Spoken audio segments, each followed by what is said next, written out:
What up, guys?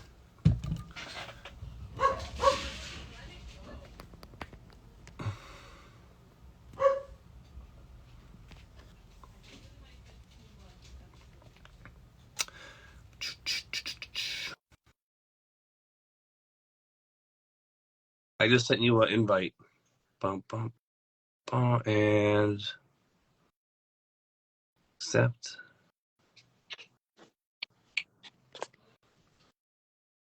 How's it going? Hello, sir. Is it working okay for you? Can you hear me okay? I can hear you, but I can't see you. Oh, you can't see me. Strange. Let me see here. Dun, dun, dun. Let me see. Yeah, what now? Still same? Yes, this is a black screen. I can try and rejoin. There's Eric. What's up, Eric? I'm guessing you Hello. can only hear me but not see me? No, I can see you. You can see me. Okay. Yeah. Might be me. Here, let me see if I can. I'll rejoin. Yeah, rejoin and see if that does anything.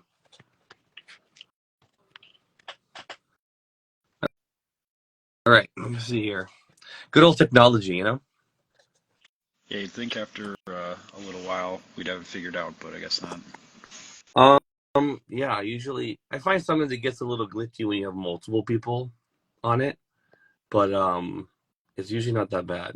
But let me see here. Oh, I just accepted them. Let's see. There we go. Same Uh, deal. yeah, no video. No video. That's What okay. the I can hell? do that. Yeah, that's annoying though. But I wonder. Let me see here. If everybody else can see us, it's all right. Yeah, I can see you, Nick. So everyone can see each other except you can't. Nick can't see me. Okay. Well, whoops. Here, I turned my camera off. Let me throw it back on. Does that do anything? Nope. That's No. okay. Okay. Well, I'm not really. I'm not really sure. It's all good though. I think it'll be fine. I'm not much to look at, so. Yeah, the chat's saying that they can see us all, so that's all that matters. Yeah. No, that's fine. That's cool. Yeah, maybe we'll wait a second, just see some more people pile in, and then we'll start. Let's see if someone else is requesting to come in. Oh, Chris. Let's see here.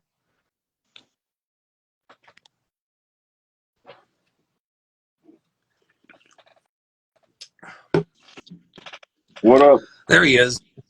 So Magic Boy himself. yeah. So when I'm going, I think can I mute myself on this? I think I can. Yeah. So can I hear you guys while I'm muted? Let me check. No, you can't. Can you hear me? Oh. So when I'm not talking, I'm probably just gonna mute myself to so I can get on with this shit. Is But that I can still hear you. Is that cool? Yeah. Yeah, that's cool. That Cool. works. That, Cool. Bye. enjoy. That's funny. Yeah, okay. Well, let's get this ball rolling. I'm in no means a professional interviewer, so bear with me. All good. And also, I think Nick's gonna be in the comments. So if there's something specific that you want to talk to him about, we can pull him in, and one of us can jump out. Yeah. He just joined the chat right now. I don't necessarily have like specific questions for like specific members. It's just more of like whoever wants to answer kind of thing, take turns and whatever. But Cool. yeah. So and then once this he's saying hi. What up? Yeah.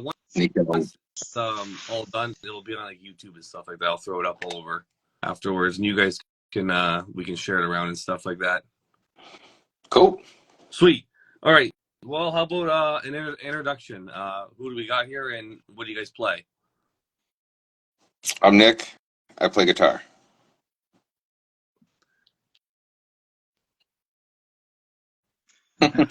Oh, sorry, that's not Fox's Nah. gonna talk. I'm Erica. I'm on bass. I'm Chris, known as Fox. I do screamies. Green. Screamies. Screamies and Going back to creamies. muted. I think he's a little excited, eh? And last but not least, And then Eric, I think he tried to introduce himself, but I think he got cut out. Oh, I'm sorry. Yeah, Eric okay, on bass. okay. Yeah, I wasn't sure if it was Fox that was if he stopped because Fox was trying to click in there. Okay. So when and who started the band? Oh, oh, man. I think we were in high school when we started the band. It was like I was like 16, 15 years old, something like that. Yeah, I was What, I was I was 14 or 15 or something like that, and we were a really shitty new Yeah, metal band. yeah, we were. so you guys had the same name, but you were more new metal? No, we No, had I a was different band name. yeah. We were called One Away from Breathing. Oh, that's Um, right. Yeah. Yeah, you're right. So one away from breathing, and that was more geared towards the new metal crowd, yeah? yeah, yeah, we had two singers at the Oh, time. that's cool. Yeah, and I mean, like, we still put on a pretty energetic show, but it was definitely new metal music. Yeah, I got one of these guys here. I brought it out. Um those oldies there, but um he did Fox let me borrow the and rip the DVD, and man, all that live stuff, you guys are that's a hell of a live show though. Like it's so chaotic, and there's so many times you guys are swinging guitars and I'm like, dude, someone's gonna get nailed. Which I'm sure happened, but I can't imagine. Also, you guys like to spit on each other, which I noticed as well. Mhm. Yeah. We That's would pretty funny. drive to shows, and on the way to the shows, we would like just talk out like what gross, disgusting thing can we do on stage to fuck with people tonight. I mean, Yeah. spitting up there, so that's pretty good. Yeah. Luckily, no one got our set that was channeling G.G. Allen. So I was. It could be worse. It could be G.G. Allen in his crowd. So I think people prefer spit over feces any day. Hmm. I would. I would hope, anyways. There's probably a Yeah, small crowd that isn't. So what? So what year did you guys start then? Was this like early 2000s? I'm assuming. 2002 was the transition, I believe. yeah. From One Must have Away been. to Flesh. Yeah, so we lost our other singer and our other guitar player. And then that was when Skateboard joined the band and we changed the band name. And we also transitioned over. Nico joined the band at that point too. Oh, okay. Sweet. So you kind of had a little bit of a lineup change the band name, and kind of. So what influenced you guys to change from new metal to what Flesh and Blood ended up becoming? Our musical taste. We all started listening to completely different music. I mean, like we all still like our favorite bands in the new metal genre, like stayed our favorite bands. But I mean, like we just started getting really heavily into like the hardcore and Yeah. grindcore and more extreme metal stuff that was out Right. there. And it like I mean, like every practice was like, check out this band, check out this song. Right. And we started getting really, really heavily influenced by that stuff. So we started down tuning and trying to play it. No, that's cool. So kind of just like spread your wings and kind of found more bands other than new metal, out of the genre of new metal. That's cool. Yeah, I remember those days too of like I like one of my first genres too was new metal, and then eventually like you know what I mean, it kind of expands out more and more till you find like stuff like Flesh and Blood and stuff like that. But I feel like new metal was a lot of people's like introductions to heavy stuff. With Korn and Limp Bizkit and Deftones stuff kind of playing on the airwaves and stuff. So I feel like that was like an intro. Um, but anyways, yeah. So band name actually, who came up with it? I had a feeling. So we were actually having this discussion the other night, and we were talking about it. And Eric, I believe you had the book. You or Chris had the book, right? I might have borrowed it from Chris. Yeah, I think it was Chris's. So I don't remember owning it, but it was like a monster book or something like that. Oh, Yeah. okay. And Yeah, at some point it referenced like zombies or something like that as flesh and blood robots, and we just thought it was cool. It is really cool. That's actually the reason why I found like I went past just reading your name and checking you guys out was because of the name itself, because it just doesn't really make sense to be flesh and blood and a robot. So it was like I liked the whole sound of it, and I thought, oh, these guys sound cool. So yeah, it's definitely a cool name. It was actually referenced in the book itself, and you guys just kind of took it from there. Yeah, I mean, gosh, my memory is really crappy for this, but I just remember it was like a book of monsters, so it was just like listing out different types of monsters through different eras, and one of them happened to be like they were talking about zombies. I think Chris might have a better memory. So, can you hear me? Yep. Yeah. So it was a book called. I thought it came from the Zombie Survival Guide, but they corrected me. It's called the Encyclopedia of Monsters.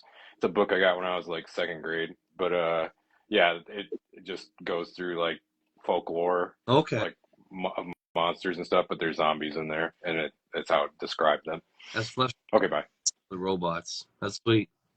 Yeah, if there was two things that were big influences on us, it was zombies and Aqua Teen Hunger Force. So we were pretty obsessed with zombie movies around that time. Yeah, that's sick. Well, I also feel like was there a lot of zombie stuff kind of coming out that time too, like movie wise? Yeah, Dawn of the Dead, Yeah, like that whole they thing. were all Yeah, that was. the remakes and all that stuff were coming out. And then I know Aqua Teen. I remember a long time ago, Fox used to have a chess piece of the Aqua Teen Hunger Force. Yep. I do remember a purple picture with his shirt off, and I was like, "That's insane to dedicate your whole chest to that." But It's still one of my favorite tattoos. yeah, it's gone now, but it's definitely up there.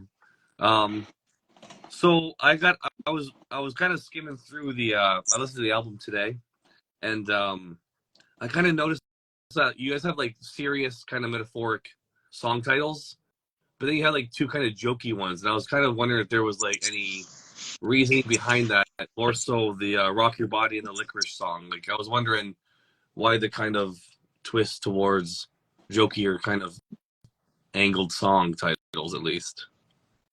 I mean, I can tell you about that. I Want to Rock Your Body. That's directly taken from Aqua Teen Hunger Force. That's a quote from Carl. Okay. And I think we just honestly thought that it was just hilarious. We just thought it was funny to name a song after that. As Basically. the rest is, I mean, like For, honestly, Chris did 100% of the lyric writing and song titling. So he would have to tell you the rest. well, Okay. like just keep in mind, like this is before the meme times, and Right. where people would just yell like quotes from like shows at each other, and Yeah. one of ours was the Carl bit where he's just air guitaring to some like lot lizard, and the name is I Want to Rock Your Body Till the Break of Dawn. So That's funny. I didn't know that. So I wasn't sure if it was like a more meaningful okay, so what about the licorice song then? She's the new flavor of licorice. What's the I'm sure that's a Fox thing. I don't remember. The song's what about one making love, but not the love part. So, so the making. So it's very lusty. That's I feel like licorice has two meanings. So whatever the other meaning besides, because I didn't spell it the way right. it's. I don't even remember what it means, but yeah, it means whatever that fucking word means. Yeah. Perfect. Cool. I Bye. can do it now. I still think that the funniest song title that we have is a song that is only like half a second long. The song title's longer than the actual music is. Oh, is that saw your profile on MySpace or whatever? Yeah. Which is funny because it got funnier now that it's 2024 and MySpace doesn't exist. That's a good point too. Yeah, it definitely aged well. So I looked up licorice and it says greedy, obsolete tempting to the appetite. It's fair. Yeah. If that's what he's aiming for. Yeah, I remember the LimeWire days. You remember the LimeWire days? Mm-hmm. Downloading the time it was like a virus and stuff. I remember finding what was the other one? Oh, If I Lived in the 80s. That song too. I remember finding that one and the MySpace profile song, and I wasn't sure because a lot of things on LimeWire were mislabeled. So I was always like, is this really them or not? Because like it sounds a little different than the studio stuff, and and I wasn't as familiar with Fox's like vocals because now he's like you can kind of tell when it's Fox. But I just remember thinking that 12-second song was so funny. I loved it. And back then I was like getting into like grindcore, and I was like, it's almost like a grind song, and it was kind of, and I guess that's probably the more influence you're taking from, anyways. I think that was a joke, right? Like it was like let's Yeah. play a song like that, and then we'll make the song title way longer than the actual song. Yeah. Agoraphobic Nosebleed stole the concept from us when they wrote "You Suffer."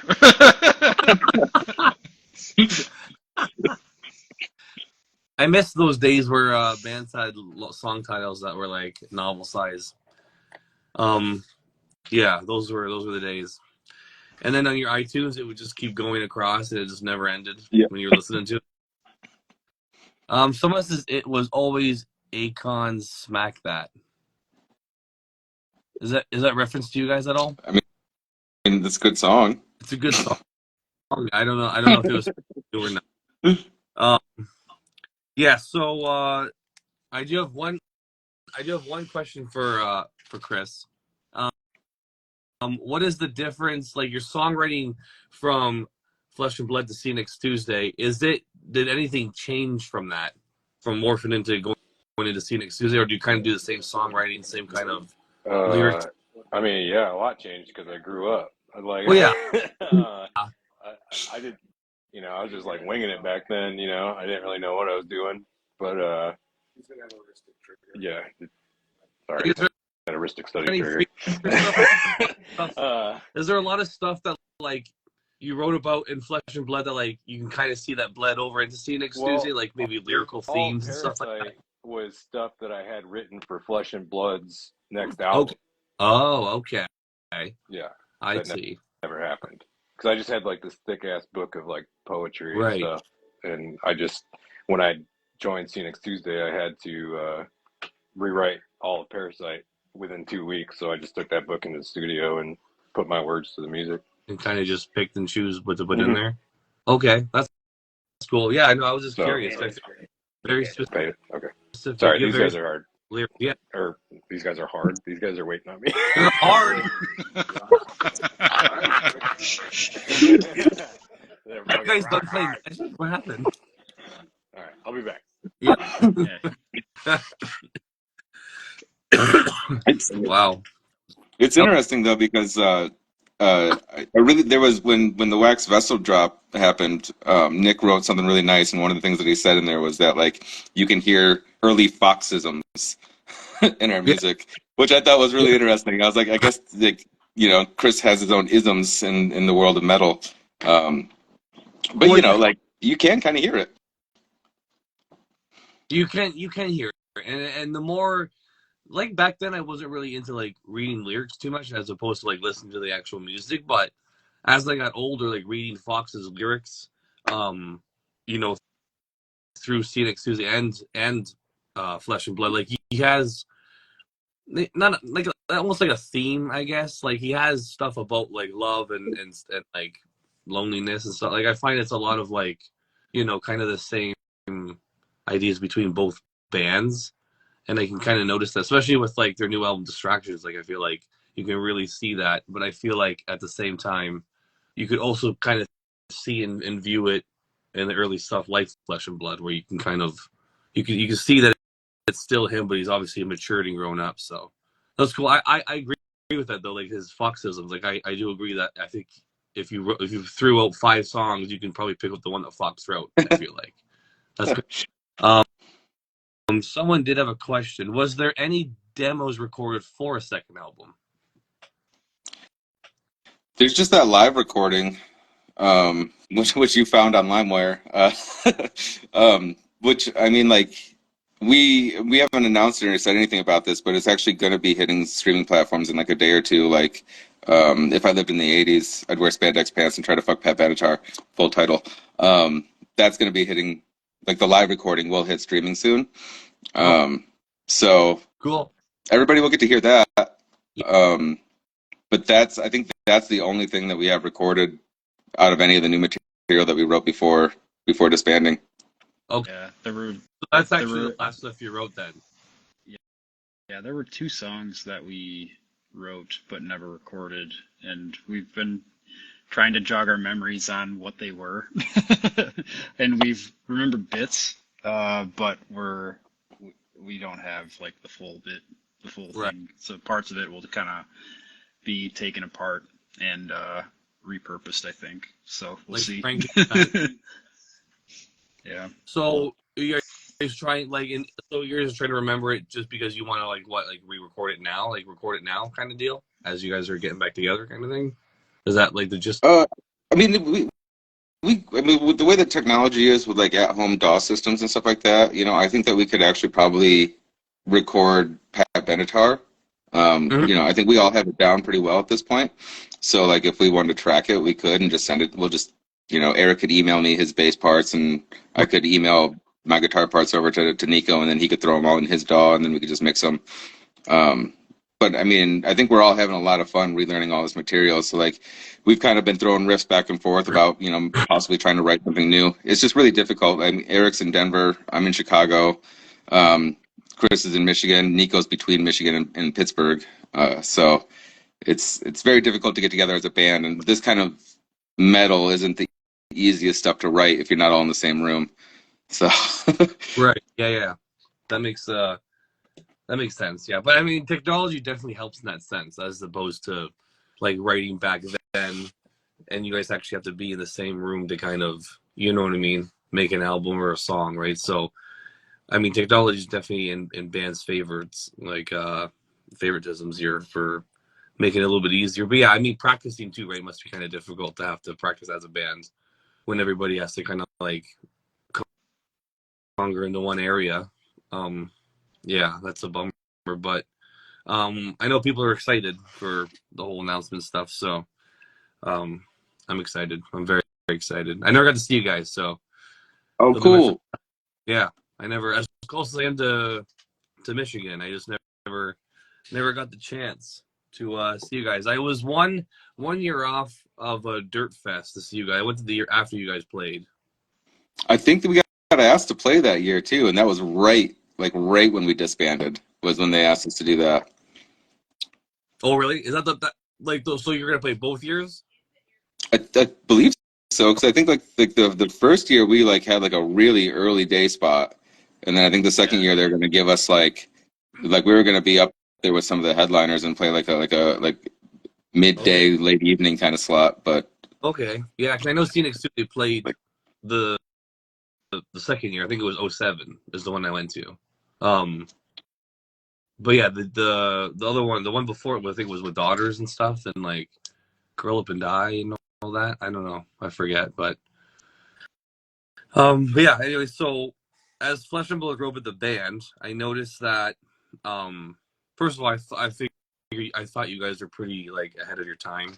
I feel like you guys had a sound that was very um just you weren't hearing it that often and you guys did it so well and you guys did a lot of mixing of like as much as you guys were heavy you had a lot of like emo parts and like aesthetic and I was wondering is that something that was kind of just kind of flew out of you guys naturally or was it like something that you wanted to add or like yeah was this a natural thing or not because I know like a lot of the artwork inside is broken hearts and stuff in the albums and I have a shirt that has like someone's head being blown off and so like I could tell it's like very I hate to use the word emo but you know what I mean like just it's very like it's the contrast between the heavy music and then like the lyrics and like the whole imagery and stuff and aesthetics so I was wondering is that something that kind of came naturally or were you guys planning to throw a little bit of emotion in there?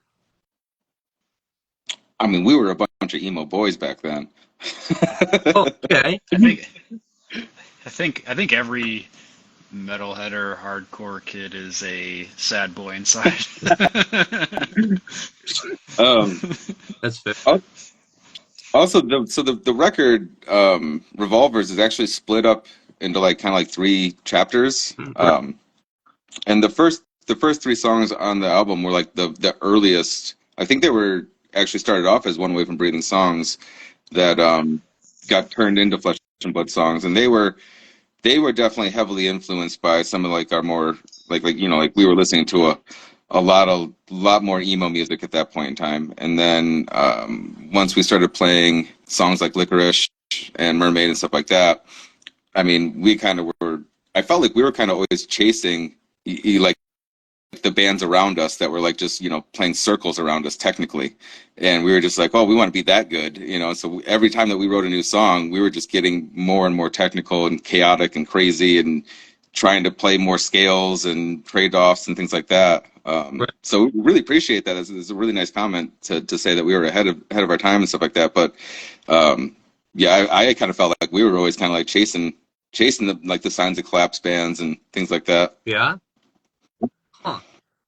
I mean, yeah, I could be wrong, you know what I mean? But I just feel like when I found you guys, I feel like it was hard to find another band that sounded like you guys. And it was just, I liked the mix of like, it was angry, heavy stuff, but it also had a lot of like meaning to it.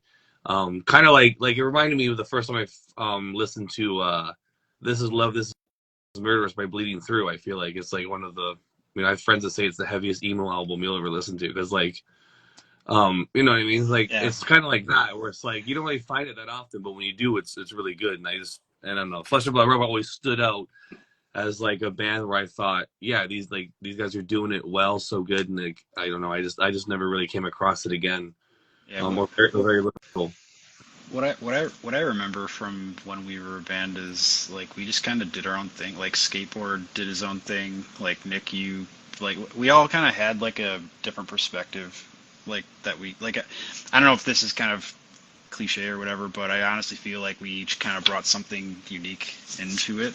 And I remember distinctly at the time, like a lot of kids just didn't like us because we didn't fit like, oh, these bands sound like Still Remains or Dies Today or Black Dahlia Murder or something. You know what I mean? It's like we didn't fit like a cookie cutter like subgenre that everyone else did. So, but on hindsight, that's probably maybe why you feel that way. No, that makes sense. So did you guys get a lot of flack from the locals of like, because you guys had a mixture of stuff, or was it hard for you guys to get on bills, or did most people kind of embrace it and be like, oh, this is like how was the feedback locally? That's a good question. I don't know. I people liked, like, I mean, the thing was, it's okay, so like back then, like there was tropes. You had your two-step parts and your breakdowns, right? So as long as you had those in your set, people were into it. And so when we would hit our parts, we would then gain favor with the crowd, and then they'd be like, okay, these guys aren't that bad. And then like they'd be on our side. If you knew us, like if you've been to our show prior to that and you knew our songs, it would get violent. Like that was when people really liked what we were doing, and like the crowds would get really, really crazy. But when we would play new venues, new markets in front of different people, it would take a song or two before people would be like, "What are these weirdos trying to do?" Right. Yeah. So more out of state stuff kind of made it a little more. You had to win the crowd over a little bit. Yeah. And I mean, like, like when we started touring, we got really lucky because we made a lot of friends in other states that were playing sort of similar style of music as us. So they were bringing us into their scene, and, their fans liked the stuff that we were doing. We'd, we'd go out of state and play with Number 12. And if you like Number 12 Looks Like You, then you're probably going to find a couple songs that you like that we did too. Right. Yeah, that's cool. Actually, I'm gonna read this Keith's question here. As he says, it's kind of about playing shows. He says, combing lamb goat for old tour articles. He wants to know if there's any fond memories on the road with Heavy Heavy Low Low, Texas is on fire, Everything Falls Together, and Robinson, etc. yeah, I mean, Everything Falls Together is probably one of my favorite bands too. So those guys were sick, and I feel like they're kind of similar in regards to like Flesh and Blood too. I don't think we actually did that tour. I I think think so. we broke up right before it. Because I remember training or starting to like teach another bass player my parts, and then I don't think you guys ever did the tour. Mhm. So yeah, that never happened. Oh, so But we did play with Robin. okay, We did play with Robinson quite a bit, and they were awesome. yeah, I never got to see them, but everyone that I've ever met that came across that has seen says their live show was just Yeah, they were insane. sick. Like I remember, it's funny. I kind of fell out of things, and then I was looking back at the lineup for Scenic or geez for From a Second Story Window, and I was like, I feel like this guitarist wasn't in that band for like last time I saw them. Oh, the Robinson guy is in Yeah, from a yeah. second. Oh, yeah, Paul, it's Paul, right? Yeah. Yeah. Like Paul. I don't Yeah, think. Yeah. yeah. That's yeah. I didn't know that till recently too. I didn't know he played on all that on. I think their second album. I think he played on, right? The third, I I think so. Yeah. think, is when you joined. Yeah. Oh, okay. So yeah, I just saw them for the reunion show. I drove out to Ohio. Um. Well, lucky you, you get to see him twice. Yeah, I'm excited. Well, I saw them at Dirt Fest 2007. They were one of the later bands that played. But that's the last time I ever got to see them. But yeah, they put the show was so good, so I'm very excited to see them a second time in the same year with you guys. So that'll be cool. Well, just so you know, this whole reunion was just a big, ruse to get them to come play Michigan with us. Well, it We worked. miss them. I was talking to like when actually at that show, the From a Second Story Window show, the reunion one. I was talking to Fox, and he mentioned to me, on the lowdown that you guys were gonna do something in March, and I know you guys are friends with Closed Casket Funeral, and I said you guys should tell them to try and get together and play too, but I'm gonna guess that never made it to the drawing board there. You hear me? Yeah. Yeah. Yeah. I did. Tyson got a hold of me, and Oh, did he? yeah, and I told him to email me, and he never did. But didn't he just get a hold of us on something else? Yeah, on the Mathcore Index Facebook group, I made a post in there, and he was just like, "You guys should come play Canada," and I was like, "Get your band back together." Yeah. I'm scooping here in a second. So give me just a minute, and I'll actually talk to you guys. Cool. But yeah, I mean, like, I'm guessing since I was on a massive Facebook group, I'm sure that it's fine to say, but he said that he is actually working on trying to do it. So, unfortunately, I committed us to going to Canada. So if they get back together, we have to go play a show in Canada. Looks like you guys got together to get From a Second Story Window to play with you, and then Closed Casket was going to get together to get you guys to play over here. It's kind of just a little domino effect. Perfect. Yeah, you guys. Closed Casket was like right where I'm from, and those guys were wild too. I remember seeing them a bunch. They played so many local shows here, but they were so energetic. Not quite as energetic as you guys, though. I don't know. Those live videos I see for you guys are wild, but that's what made it fun, I'm sure, right?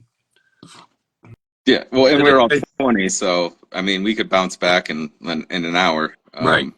I'm worried about the March 17th show. I'm concerned. I mean, we don't have a long set to play. Not to spoil anything, but we only have so much material.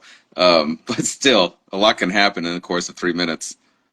Oh, for sure. And I know at least in my own personal life that my body ain't the same as it used to be when I was 20. That's for sure. I can barely even stand through a whole show without my back hurting and my heels. So. Yeah. I can't imagine being on stage and doing this. I'm like, hell no.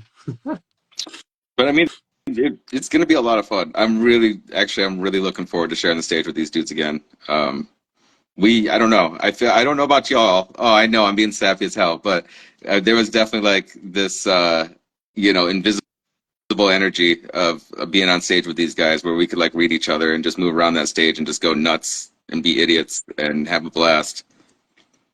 That's cool. So you guys are gonna plan to be a little rambunctious still, even after all these years? Is that the goal? First priority is to play our parts right. There. That's Yeah. that's. I think at a certain point, muscle memory will kick in. Someone says Catherine Rose. I don't know if it's relevant to you guys. Fox better kick Alex and Rick's butts in MTG for making us wait. They're talking to okay. I didn't know he was playing with Alex and Rick. That's funny. And then there's if you were to all-star jam a cover at the end of your set, what song would you play? Oh man, I don't That's a even good one. know. Yeah, We never really. we did cover two songs, if you want to call it, like at some point, and it was the King of the Hill intro song, and yeah, we did. Fox is looking at me, but we absolutely did. That was like the thing we did sound checks with for a long time. That and like the opening theme, the opening like part to Beat It. Yeah, by Michael Jackson. Yeah. But yeah, we never. Yeah, other than that, I don't think like we did. Did we ever even like consider doing a cover? I don't even think we did. We talked about an At the Drive-In song at one point, Uh, but it never went anywhere. Like I think it was like Invalid Letter Department or something like that. But I don't think we ever did it. that would have been cool though. Yeah, that would have been Yeah. cool. There's definitely ways you could do it. I still think about it. It's just haunting his brain, eh? That's cool though. Yeah, so the someone asked what I wanted to touch on it because it says I'm back. favorite groups you all toured with. Oh boy. You guys want to take this, or you want me to actually talk? Um, You could talk. the binding was Yeah, that's what I was incredible to gonna say. watch. The binding Yeah. was amazing. I No, mean, Burning Analog. Cities was Did we ever like, tour with them though? but we did I'm thinking like groups of shows. I don't know. What do you consider a tour? You know? we only did like 2 serious tours, and one of them ended very abruptly. Yeah. Yeah. And the one that ended abruptly, we didn't take anybody with us. It was just us. Yeah. And the The binding. other one was the binding and Analog. Analog's sick as fuck too. Yeah. You know about Analog, Ryan? Oh, I love. I'm actually doing all their old stuff at some point. Right on. Cool. Yeah, because And guys in Pariah, right? Yeah. fucking Eric from the Binding has a new band too that's really sick. I forget what the fuck they're called. Oh, I feel like an asshole. They were actually gonna possibly hop on the See You Next Tuesday tour, and it didn't work out. I feel like a dickhead for not knowing this, but they're really good. I saw them play at Baltimore or Maryland Death Fest. Oh yeah. Yeah, fuck. The binding's one of I'll those think bands of it. that did so good, but such a short life, and they put out like one EP, and then Yeah, that EP was so fucking good. I wish I still had it. I know. I find them once in a while. I think my local store has Really? one. I think so. Last time but I already have one, so I never bought it. But if I find it, I'll snag Yeah, if one. you find another one, let me know. I don't even know if I own a CD player, but There was. That's I remember like there was 2 shows that really stuck out, and that I felt like really privileged that we got to play. And well, I guess not 2 shows, but 2 bands. One was Bodies and the Gears of the Apparatus. Like oh they yeah. were really awesome to share the stage with, and fucking crazy.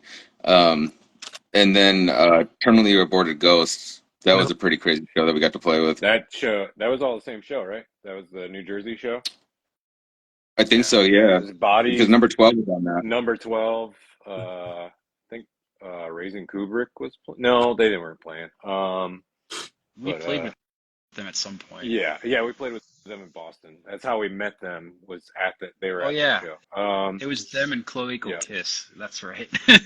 But yeah, it was Terminally Aborted Ghost, Bodies in the Gears, number 12. And like I got us on that show, and I was like, we got to go to New Jersey for this show. So I think we played one show out there, and then just drove straight back after the New Jersey show. Yeah, but was it worth it? 'Cause that's a pretty good lineup. Yeah, it was fucking awesome. And it was just like Yeah, in this little cafe somewhere in New Jersey. that's wild. Mm. I can't imagine a little cafe having such spastic bands play, Yeah, flailing or it was fucking crazy. Yeah, yeah, and wild. everybody played really, really well that night too. Like every band was great. Mhm. Yeah, that's sick. Was gonna say, did you guys play with Cloacal Kiss or no? I know you mentioned it. Yeah. Oh, you did? Yeah, it was a big. How It were, was how like were they were sweet. Yeah. Like they were one. Like I remember them just being awesome. Like they were one of the bands that stood out to me from like that one extended tour, and I don't know. I really liked them, but it was like some basement show. I feel like it was in like the basement of a It was. house, like But yeah, and there's like pictures on Return to the Pit. Yeah, Yeah. yeah. Oh, cool. Return to the Pits. I keep they keep posting stuff and it makes me throw back all kinds of crazy Yeah, dude, times.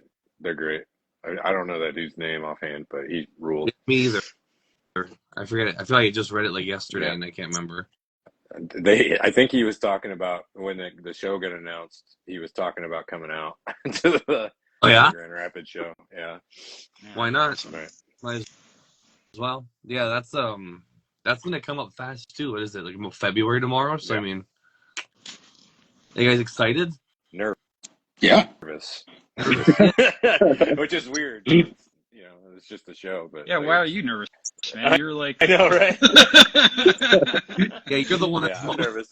Yeah. has the most rush up. Right. All right. Dude. I So don't know. I'm nervous about it.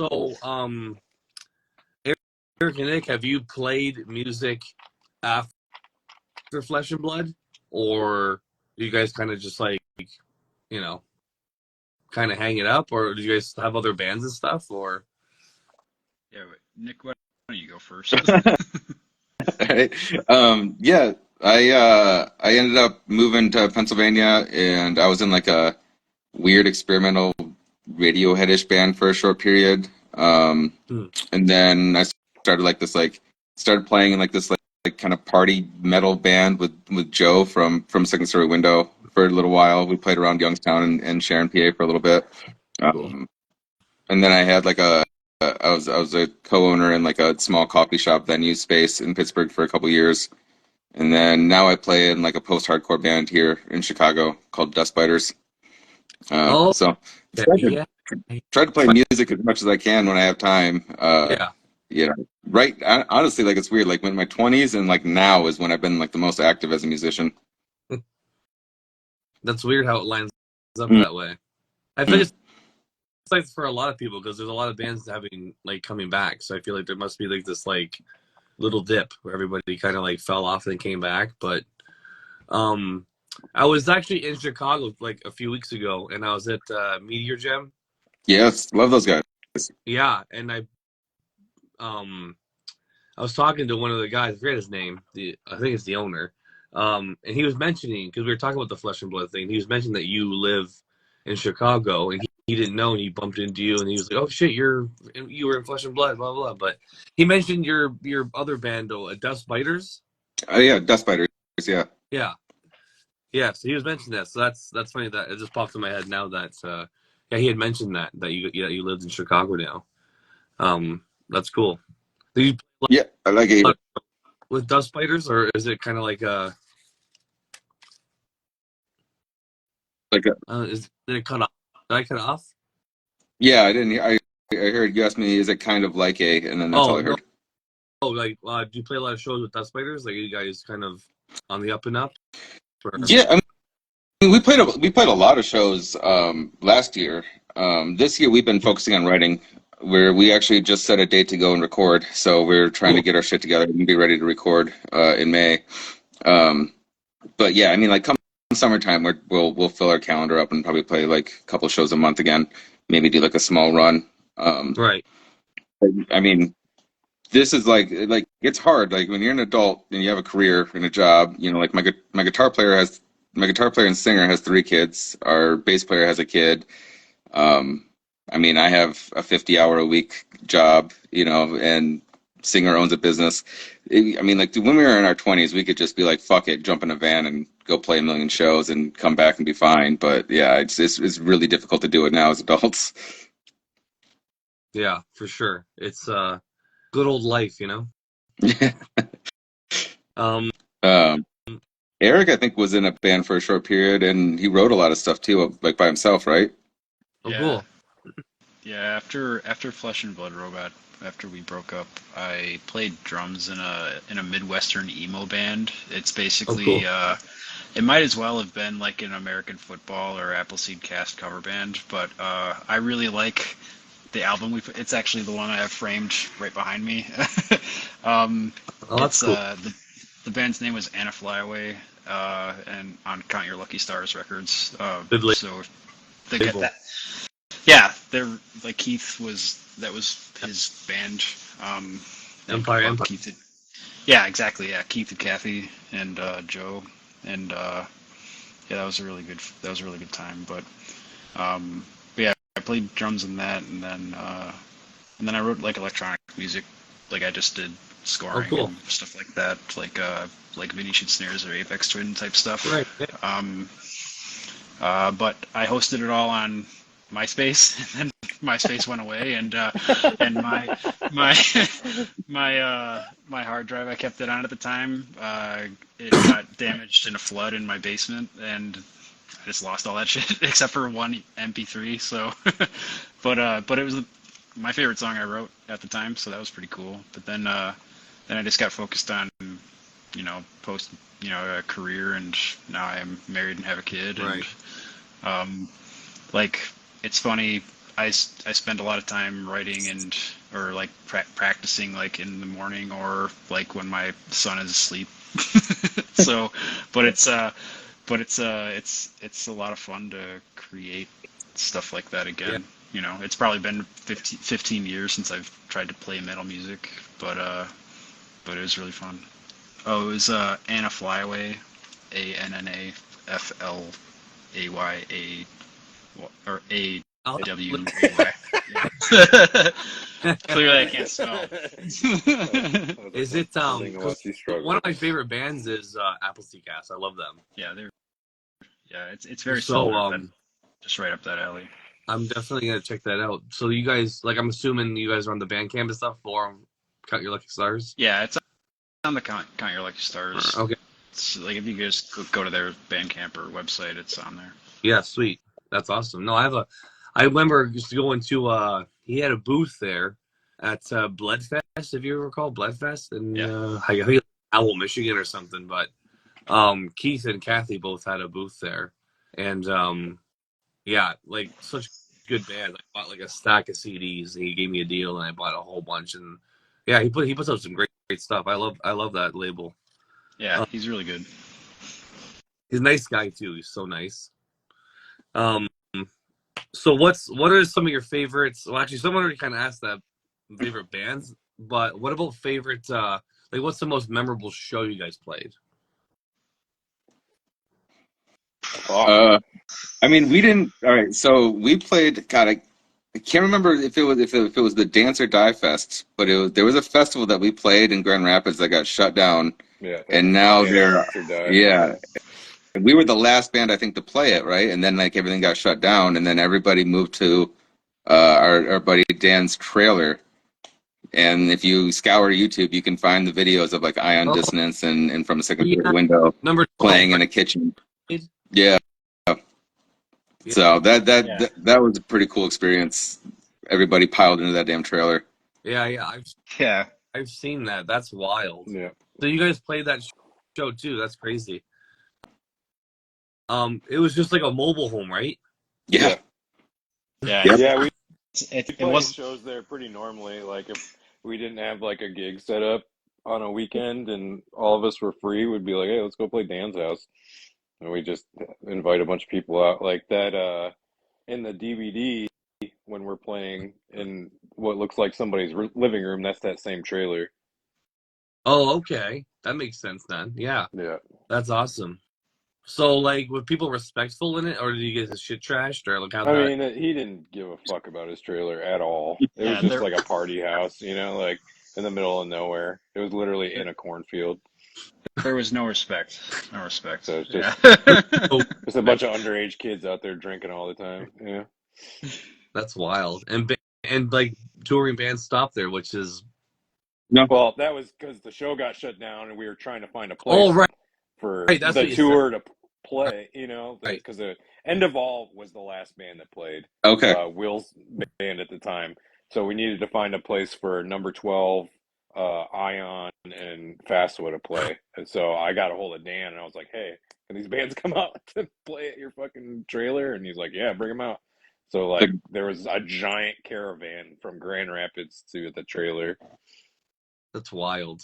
Yeah, like the whole festival drove like 40 minutes to go see the other three bands play. That's insane. And is that from a second story window? Oh, that was Will's old band. End of All. End of All. Yeah. Yeah. I think that's where they met Will, was on that tour. Really? Damn. That's cool. That must have been a while ago. But I think that might be. Yeah. And Ion Dissonance too. I saw those guys once. Those guys are insane too. We played with them quite a few times. It was fucking awesome. Yeah. I was looking back at like old pictures and like just trying to Google shit that I know we played, and I was surprised at how many times we played with Ion Dissonance, Into the Moat, and Acacia Strain when they were like the fourth band on like the lineup. Mm-hmm. Yeah, we played a lot of wild ass shows back then that like bands now are fucking huge. Yeah. Right. It was awesome. Yeah, because Cage is going strong still. Yeah. Good old Vincent. Old. Yeah, and I don't know what the anniversary would be for it, but I feel like it was like almost 17 years from like within like a week's time from the first time that we booked a show from a second story window in Grand Rapids. Yeah. Oh, I found that flyer. Did I send that to the group? Yeah. You might have, yeah. Yeah, I found the flyer. It was us from a second story window and No Life at the Liquid Room. Yeah. Oh yeah. And it was like March 21st or something like that. So it was only like a couple days off from March 17th. Mm-hmm. I saw someone asked, like, and I forgot to follow up on it. Someone in the group asked who No Life is. Yeah. And we were talking. I wanted to bring them up in the new metal discussion because like they are still a great new metal, or were a great new metal band, and Nico was in that. So I don't know if he wants to join or whatever, but like I would love for him to talk about it. Yeah, I mean, I can jump out. And Nico, are you still in the chat? I think he is. Let me see. I waved at him earlier. Yeah, he's still in here. Nico. Make sure he's paying attention. So Right. Yeah, I'll drop. I'll drop. Yeah, I don't think we definitely wouldn't be around if it wasn't for No Life. No, we wouldn't. It would. He just wrote, It would be interesting to go back and try to recount how many shows we did with them, because I mean it had to have been at least 80% of the shows that we played. They were on the lineup. Yeah. Totally. Oh yeah. Yeah. Oh, he's here. Do you want him to jump in, or? I guess it's up to him. Yeah, If he wants to talk. I'll drop off and see and let him join for a bit. Sure. Yeah. I'll send him a little invite then as soon as you pop off. Let's see if he wants to come on. Let's see here. He probably has some good memories of shows past. Man, bringing up Robinson just reminded me of that epic shirtless photo that we took of them in the backyard after we played that Kedzie House show. When we were supposed to go on tour with them. There he is. Hey. Hey. What's going on? You made it. I did. I mean, you were here, but we let you in now. Yeah, they wanted you to touch on No Life. Yeah. Wow. I'll try to package this up in a quick little snippet here. So I started a band in like '99 called No Life, and a lot of the players in that band ended up being pretty influential in the local scene in Lansing. And we crossed paths with Chris and Nick, and we played shows with One Away from Breathing, which was their first band. You guys And played our first show ever. yeah, and that was an insane show too. Yeah, It was it was in Ionia. bonkers. Yeah. So many people at that show. It was insane. So yeah, that's kind of where the No Life connection kind of ties into Flesh and Blood Robot. And but yeah, that's kind of how everything started with No Life anyway. And then I think to answer the question, who was asking who No Life was, that was the first iteration of Heartsick. Yes. So they eventually, after like I think like Oh, okay. what, a drummer change up, they switched. So they switched the name. I don't remember what the catalyst was for switching the name or not.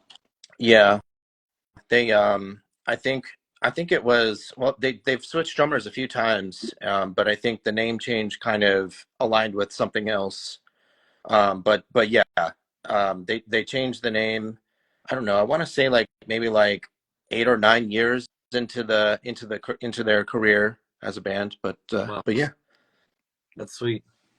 They're still going. When did you say it formed? 99? 99.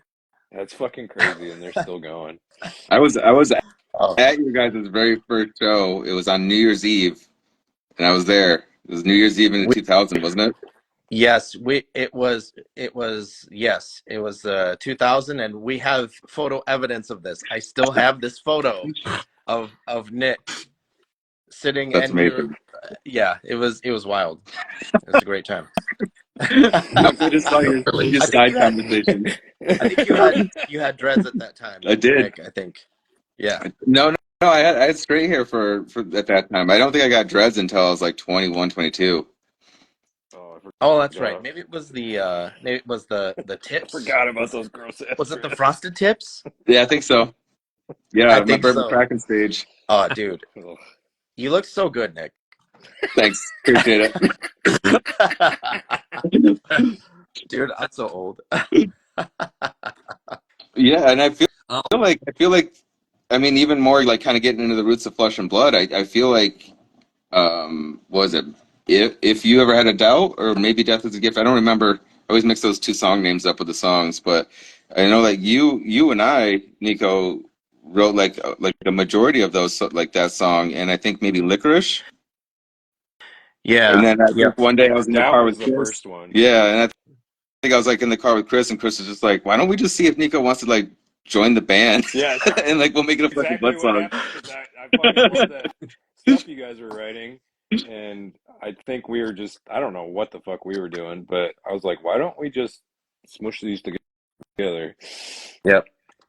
Yeah. And Yeah. that's what That happened. was a great time, and that was around the time where, like, I was doing the No Life stuff, and it was super great. It was super fun, but I kind of wanted to expand a little bit, and I wrote a few arrangements, and brought it to Nick and Eric, and we kind of refined it, so that it could be something a little bit more conducive for, the kind of music that we wanted to do. And like, we started to experiment a little bit, and a lot of these really weird, like, the weird compositions were like just me like wanting to just like do random stuff. Like I discovered Sibelius at the time. I was getting into like, digital production and like some of the very early forms of it. And like, that was kind of the start of a lot of the more technical stuff that we were doing. And then I brought it to these guys, and they just made it amazing. Like they just kind of blew it up, and we all just kind of learned together, and that's what it turned into. Dude, we all have ADD, so Hi, Jimmy. we can't write regular linear songs. For sure. Absolutely. Was there any questions that Nico did? Is there any questions that I asked earlier that you wanted to like touch on or answer anything? So you kind of came in a little bit late. Yeah, I mean, I think just to maybe kind of tie up in a bow that question about No Life, we all were very, very good friends, and we've hung out a lot. We've all played together a ton, and just we were kind of like a family back then. And I think as our careers kind of took us in different places, we kind of branched out a little bit. But like, I think about that time very fondly with these dudes. Yeah. Aww. I'm sure Sweetie. Nico's got some good memories of like a cool show that we played in the past. Yeah. Oh, man, I was sitting here listening to you guys talk about that Ion show Yeah. in the trailer, in Dan's trailer. Like, oh man, that is definitely a standout for me. And all of that footage from that trailer show was, oh man, that was really incredible. Is and there a I'm full set of that for you guys playing in Well, there? Or no. well, we played the venue that the fest was at. Okay. And then the fest got shut down by the cops right before like Ion was supposed to go on or something. Yep. Okay. And then so we moved the whole fest. Okay. So you already played that. I think like that there's footage on the DVD also from that show. It's like us playing on the stage and it's like super green. Yeah. Yeah, like that's from that festival. Oh, okay. So that's same day. Yeah. Okay. That makes sense then. Okay. That's cool. Yeah. I would imagine that's that setting of a show in a trailer probably be Yeah, we played that trailer fucking pretty awesome. a lot though. Yeah. Yeah. Yeah. Yeah. There's And that somebody brought up the fact that there's other people that make an appearance from No Life on the record, and I completely forgot Waylon. that. Yeah, Yeah, Waylon's gonna yell. Waylon, yes. Shepherds, we shall be. Yeah. Yep. Wait, Doing vocals. Eric, when did you put your bass through a wall? I don't remember that. Here, I'll jump out, Eric. You can tell that story. As soon as that next game starts, I'm jumping off. I'm gonna warn you guys right now. So if you got any questions for me too, let me know. Personally towards you, none. But I got like Good. I just got bad questions. But who we added here? Eric. I believe so. Okay, let's. There we go. Find him. Okay. Toss him up here. There he is. Hey, sorry, I'm on the toilet right now.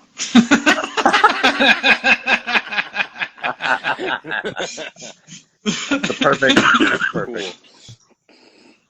Yeah, no, I was playing Magic, Eric. Yeah, well, the dance trailer, it was so cramped. You know what I mean? So, like, and we still kept, we still went a little nuts, and I just forgot where I was for a second and put my headstock through through either a wall or the ceiling or something. But I remember it broke off like a good chip of like the PV I had at the time, and one of the strings never sounded the same again. So like no no amount of elderly instruments true ups or whatever could fix it.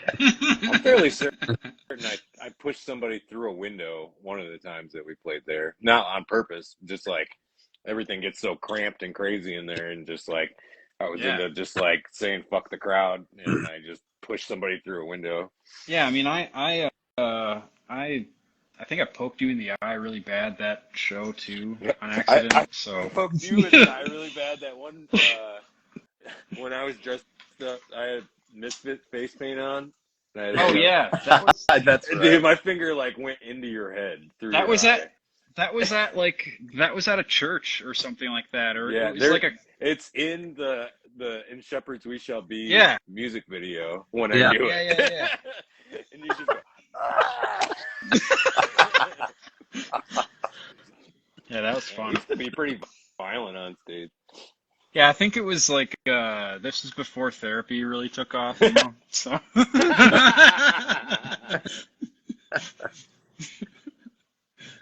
Oh, great times. Yeah. Do you guys do the honey pot music? Trying to read all that. I don't know. What King of that the Hill is. intro. Oh shit! What's up, dude? Yeah. Oh my god, that's crazy. You remember him filling in for us? I think it was right after Nico stopped. And then he says, Eric Before we got Tony. too. Yeah. Just a bunch of eye pokers giving pink eye everywhere. Oh, so much pink eye. So much Lots of pillow pink eye. That's sick though. The honey pot That's meat. awesome. That's cool. Good to hear from you, dude. That's wild. So that's when I like watching the old DVD, Chris. And you had a nice head of hair. And Yeah, right? Yeah. Thanks you for were bringing that up.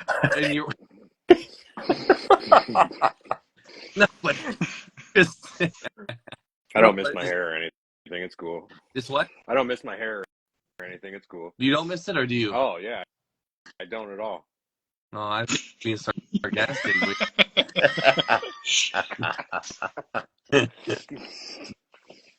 Don't worry, mine's going to, so it's all good.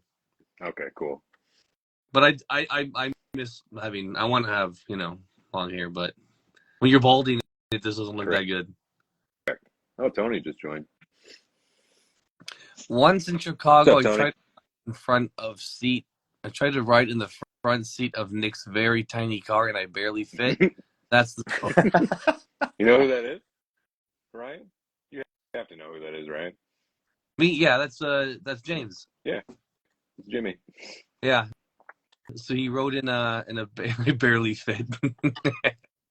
Poor guy. I'll see you boys in March. I know Matthew Stafford. Tony, the guy that just said, "Cool to see you all together again." That's our drummer, our second real drummer that we had. Well, besides Carl being the very first one away from breathing, but Tony was in the band. Okay. Tony was in the band for a while too. Tony. So what did you guys have a lot of member changes or no? I mean, just drummers. Yeah, we're drummer curse. Yeah, drummers are the worst. Drummers are the worst. All you dang old drummers. What's for one away from breathing? Did you guys have any? Did you guys put out anything like record? Actually, my dad recorded us one time. I think it was just like a 3-song EP. He when this when this all got announced and I told him about it, he's like, "Oh, I still got that recording if you need it for anything." Like, dude, your dad is sick. I remember his band's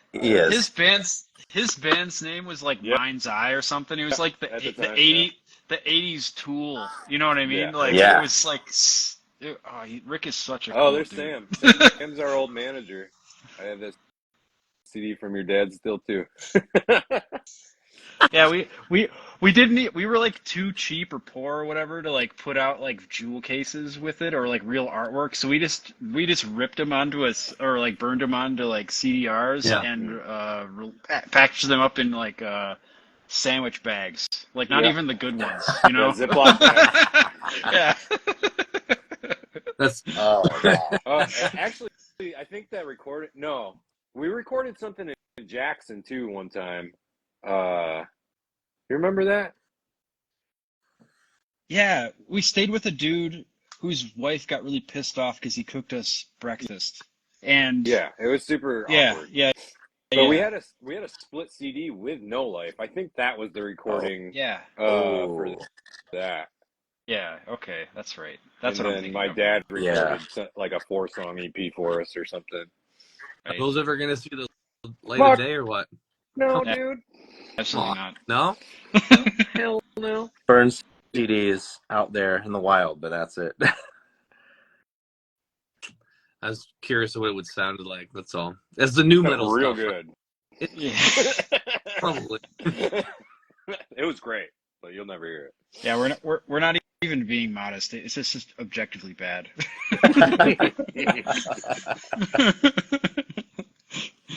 Hear a lot of me singing or trying to sing.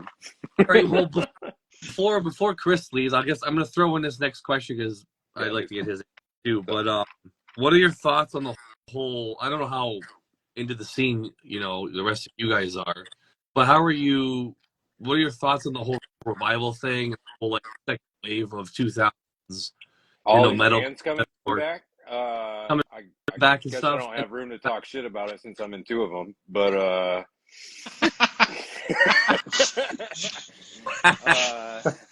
no, it's cool, man. it's like all my old friends are popping out of their woodwork again. You Yeah. know, like it's awesome. You know, like that the From a Second Story Window show. You know, it's like hanging out with the bro, like fucking nights like these. I think Billy's on here right now because he texted me nice shirt. But dude, it's fucking great. It's awesome, dude. I just honestly, dude, I hope fucking Red Chord starts like really doing stuff. Like Yeah. that's my fingers crossed. Yeah. They played like a festival or two, didn't they? And that's kind of Yeah, it. I mean they've been playing shows here and there. I think they're just keeping some shit under wraps.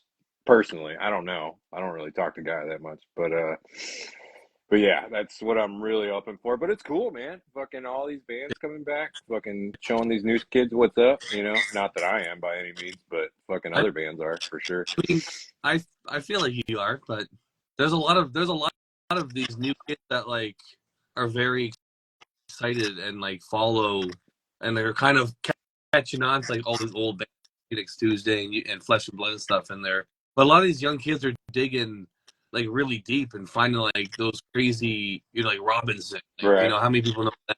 You Yeah, know I what I mean? didn't even realize like how kind of popular this stuff got. Yeah, You know, like right. because like I'm not like in tune with like anything.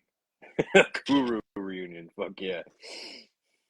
But yeah, like I I just had no idea because I don't really listen to this stuff anymore. You know, like Right. I listen to mostly like electronic music and stuff like that. But or like super chill ambient stuff like ISIS or whatever.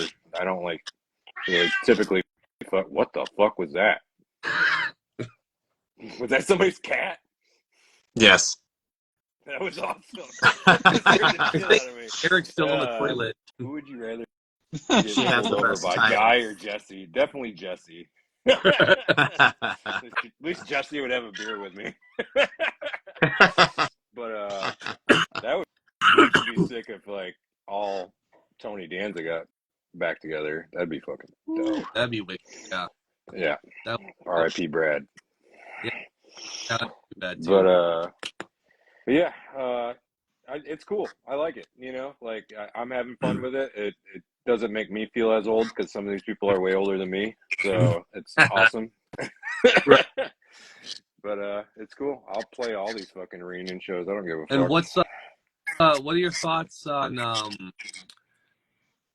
like these new crop of kids finding you guys and that Flesh and Blood still like people's radars after Yeah, 18 years? Like like what the how do you guys fuck? feel I about didn't realize that was like a thing. You know, people ask me about it at shows all the time. Well, not all the time, but every once in a while. You know, right? I'm like, how the fuck do you know about this? Actually, the first time I realized Flesh and Blood had any reach at all was the first time See Next Tuesday went to Europe, and we were staying at this kid's house, and it just came up that I was in the Flesh and Blood, and the kids freaked out, and I was like, how the fuck do you know about That's that? You know, and the internet, wild. you know. Right. But yeah, it was it's weird. I don't know. I guess like when I was younger, I was searching out bands like fucking Right. crazy. I guess that it's way easier to do so now because back then we had like torrents and MySpace, and that's about it. Yeah. It was a little, Which people now don't even know what the fuck torrents are. oh, Chris, I remember we were talking about this, like, and I don't know how long ago, but a while ago. And when we were kids, we'd go to like Goodwill or like old record stores and try and find like punk or metal bands that like never made it. And yeah. this is that. Yeah. Yeah. Flesh and Blood is that. Yeah, we're the old guys that never made it. I remember somebody pranked us saying that they were Victory Records, like trying to sign us. And we were like, oh, we're finally going to get signed. No, I'm glad we didn't, if that was real, because fuck Victory. That's But crazy. yeah, like, God, I really want a guy to sign us so bad at the time. Like that would have been, that was like our goal at the time, was to be on Black Market with From Second Story Window. The one band I feel it was criminally underrated ever since they were a band was Deadwater Drowning, Yeah. and I would love I knew see you them would say get that, back to. Eric. Yeah. I knew you I would got say it. Nate on intervals because of that. Oh shit. Yeah, Yeah. because No, we toured with Nate, and I was like, dude, you have to be on our next album. The Deadwater shit is like my favorite shit ever. Please. And so like I got him on they. 2 tracks on intervals. I listen to that all the time still. Yeah. Like It's so like good. and Yeah. consistently, you know. Tony was all about Deadwater too. He just did the flames. Dude, Deadwater's so good. Yeah. I wish I would have Another- seen those fucking reunion shows they did. That's another band that I feel like just has such a short life. Yeah, for real. I Those breakdowns on that Oh, album are fucking yeah, insane. S tier. Insane. so good. Just kill everybody. Did they Yeah. do?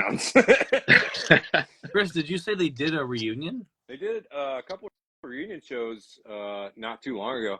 Oh, not it was a while. It was probably within the past 10 years, but they did them up in Boston area. Oh shit, I didn't even know that. Wow. Yeah. That's cool. Was Nate too? Like everyone, all I believe. Well, they. What the fuck? Why can I not think of his fucking name right now? I feel like such a dickhead. The drummer was the drum. Mo. Yeah, thank you, Tony. Mo, who is in Raising Kubrick, who we actually met at that New Jersey show we were talking about right. a while ago. He played drums for Deadwater. Oh, cool. Okay. So I don't know if they had all the other original members or not. I know Nate was in it, but Oh, that's cool. yeah, Mo was playing drums for him. That's Thanks sick. for reminding Yeah, me. I Tony, I was fucking having. Yep, he was in Shia for a minute too. wasn't everybody in Shia at one Yeah, point. pretty much. They asked me to join it one time. Did they really? Yeah. Yeah, that's like one of the biggest revolving door I've ever seen in my life. Just Matt Fox fucking picking people. Yeah. So the other, Eric and Nico, what about your thoughts? I don't know. I know Fox is a little more in the scene, right? Because with Scenic Susie and stuff. But what do you guys think about the revival itself of like these bands that these new bands want to sound like old bands, and Flesh and Blood joined. the fact that Flesh and Blood's still on people's radars, the new crop of kids that are coming out to these to the scene, they're all looking at all these new underground bands that are, well, not new, but new to them, you know what I mean? But they've been dead for 20 years, like, what's the, what are you guys' thoughts on that? And obviously, it's proof because you guys sold out, your Wax Vessel stuff, like that, so what are your thoughts? Like, how blown away were you to even, like, notice that and see that in real life? Yeah, I can't believe it. Honestly, like I think someone's pranking us. Like I feel like I'm D. Like I feel like I'm like that episode of It's Always Sunny where D is like a stand-up comedian. Like I feel. Yep. That would be so good to show up to the show. It's like psych. This is it. That's what I think's going on. It reminds me of that episode of Archer where they where Cheryl got like all of her albums were bought by the leader of do you know what I mean? Do you know what I'm talking about, Chris? Yeah. Like I just feel like someone just bought them all and we're getting pranked. Like that was my thought about that. You see Tony's coming. Yeah, honestly, yeah, I know what you're talking about, though. No, I think That's funny. no, but like personally, like even though I haven't played music, like I listen, like I check out like just what albums get released every week, and Okay. I just like I like hardcore and deathcore or whatever kind of converged into a sound, and like that's what bands are expected to sound like, and I think kids are trying to find something original again, and they're going back in time to do it, and they're like, oh yeah, this has passion, this has this this resonates, and Right. it's just like everything else, like fashionable or otherwise, every 20 years it comes back, and that's just what's going on. But I think it's great. It's a lot of fun because hey, I'm like, hey, this band sounds like they would have been awesome like 20 Right. years ago. So good for Right. them, you know. Because there's like a lot of bands that actually like promote themselves as MySpace sounding, like almost Yeah. like that, like MySpace sounding Yeah. is almost what they're aiming for, and that's You like guys they're selling because they going like in? raw recordings and like everything nowadays is very polished. I mean, it's very clean. I feel like there's not much emotion in it. Where like back then, you leaving, Chris? Okay, see you. Thanks. Yeah. Bye. Thank you. Sorry. See I ya. gotta get to some games. Enjoy. Yeah. Magic's a hell of a drug. So. Um, but yeah, anyway, so that's just what I feel like. I feel like the raw stuff doesn't come forward in 2024 as it did back then, if that makes sense. Yeah, I think so. I'm gonna invite Nick back here just for the last little fill in. I sent you an there he goes. Okay. Beauty. Oh, there I am. I went and got my nice Can you t-shirt. see, can you see me No, now? nope, still can't see you. It's okay. I got to see your beautiful face when I wasn't when I wasn't part You of it. could? Yeah, I could see it then. Oh, okay. Well, that's better than nothing, I guess. Yeah. Yeah. So, was there? I guess I want to just jump back just to have you answer some questions. But what are your thoughts on the whole revival of like the old sound? This new crop of like metal kids finding the old stuff from back then, and the fact that Flesh and Blood's even on people's started to Yeah. in 2024. I mean, I love that all of my old favorite bands are getting back together. I get to see them play shows again.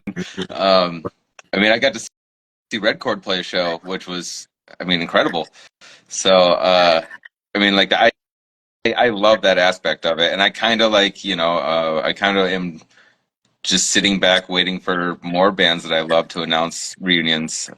Botch toured. I got to see them 3 separate times, which I never got to even see them once when they were actually like active. So it was really fucking cool to see them playing shows again. As far as like, I think Eric really kind of hit it on the head. I think like we didn't really have a template to follow when we were writing this kind of music, so there wasn't really like a sound to emulate. So I think a lot of kids are kind of going back in time and just trying to like go and find the bands that didn't know what the hell they were doing and seeing what they were putting out. Right. And, and yeah, I mean like there wasn't God City wasn't really like a thing, you know what I mean? Like there wasn't like a death metal sound that you could like kind of like hear back then. Right. I felt like I mean like even when we were recording, it felt like most engineers were struggling to try to figure out how to record this kind of music.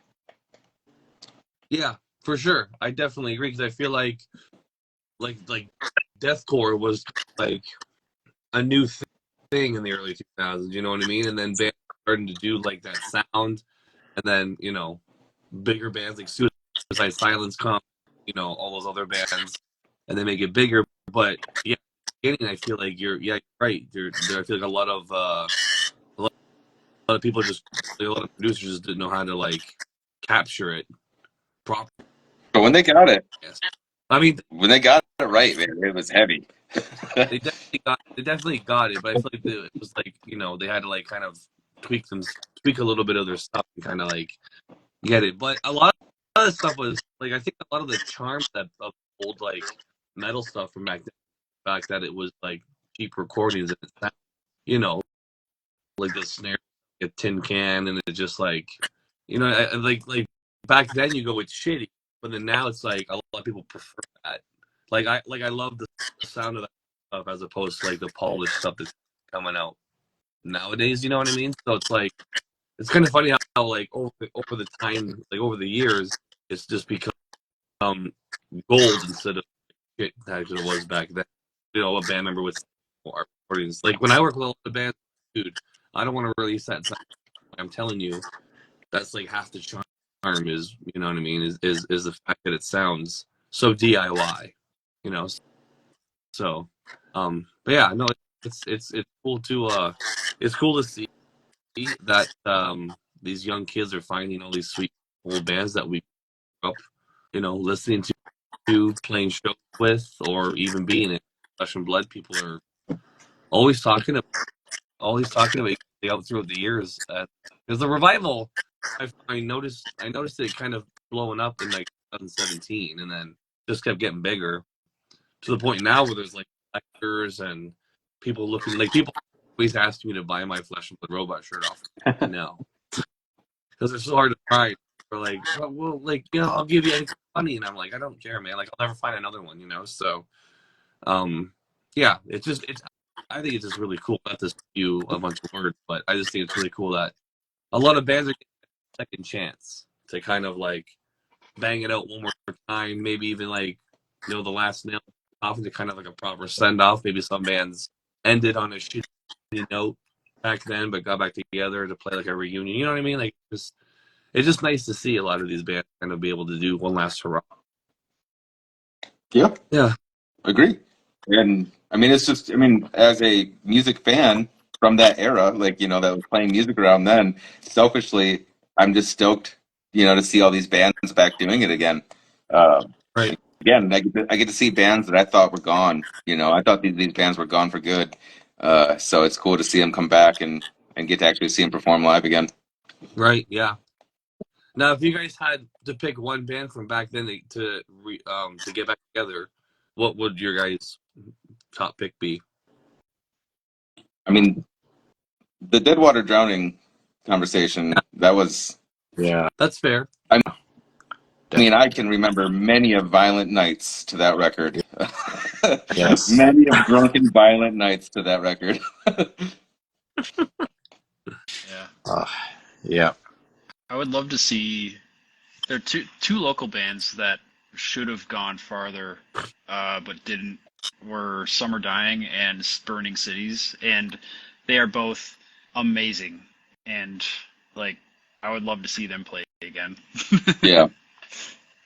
Yep. Burning City is, I think I have one of their CDs, if I recall. Yeah, I mean, yeah, they put out a really good album, and they were like tight as hell, like live. We tried. I remember the first time I saw them play, I was like, shit, we should do that instead of just like fucking around, like between songs. Don't they have an album that's just like a bunch of ones? I don't remember honestly, but I just remember they were amazing. Yeah, they were like so they are. they were like the Warriors before the Warriors. That's cool. Yeah, they were amazing. Forgot about that. And then last but not least, Nico, you're in the Deadwater Drowning pool too? Yeah, it's not to piggyback off of that conversation, but yeah, Deadwater Drowning has always been one of my favorite bands from that era. They kind of have all of the things that I personally like as a musician, of this kind of like, I don't know, like extreme metal, hardcore, kind of the permutation. Yeah, I got to give it to Deadwater Drowning. Yeah. Wait, does Pick. does Candiria still write music? They're still doing stuff. Oh, okay. Yeah. So, All right. Ken Schalk is one of my favorite drummers of all time. Yeah. Like you can sure. definitely hear Candiria in like some of our songs. Oh, 100%. I've Yeah. stolen so many of Ken's licks. It's out of control. Yeah. I definitely would kill to see an Into the Moat set. Yeah. That would be That's really cool. incredible. Yeah. I remember when we played that show with them, we were so excited, and then we got them to come back and party with us, and all they did was sit on the couch. Yeah. We were like, these guys are boring. But they were so tight. They were so tight. They were so perfect live. They were great. Yeah. Yeah. They I never got to see them, but I mean, if they're anything like their albums, I'm sure they're wicked. What is James says Mo from Deadwater Drowning is the man? Oh yeah, we talked about Mo earlier, didn't we? Yeah. Oh yeah. Yeah, so I got one question left, and then we can wrap this puppy up. But what are some of your future plans? I know you guys have a show in March. with From a Second Story Window and some other bands. But after that, like, is there? I mean, unless it's secretive, but obviously, let me know. What is there any other plans or for Flesh and Blood? Your guys' agenda? Do you guys have any secret plans? I don't know.